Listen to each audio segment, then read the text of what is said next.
Dalam rangka merayakan Tahun Baru Imlek 2576, warga Tionghoa di Bali melaksanakan persembahyangan di kelenteng. Salah satu kelenteng yang dikunjungi adalah kelenteng Singbi, terletak di Jalan Gajah Mada nomor 72 Denpasar.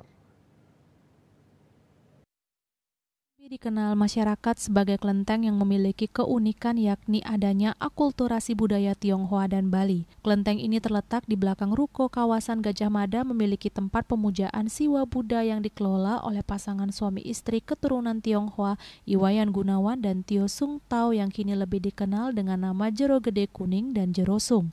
Memasuki halaman kelenteng Singbe, masyarakat dapat melihat langsung perpaduan budaya Tionghoa dan Bali, yakni terdapat ruangan pemujaan bagi umat Konghucu yang berdampingan dengan Padmasana Hindu. Pada ruang persembahyangan bagi umat Konghucu terdapat sarana upacara Hindu seperti canang, dupa, dan buah-buahan. Selain itu terdapat pula barongsai dan barong naga, di mana sepasang barongsai berwarna hitam dan putih disakralkan di dalam ruangan. Masyarakat yang datang tak hanya berasal dari etnis Tionghoa atau beragama Konghucu, namun dari berbagai agama. Imlek tahun 2025 ini, harapan kita adalah kita selalu menjaga, menghormati keragaman, kebinekaan kita.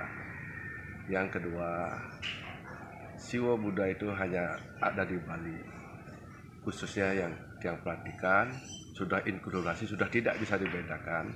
Mari kita jaga, kita rawat agar ke depan ini Bali semakin berjaya dan sukses di dunia internasional. Itu harapan kami. Hari Raya Imlek 2025 menjadi momentum untuk menjaga dan menghormati keragaman dan kebinekaan, khususnya bagi masyarakat Tionghoa dan Bali.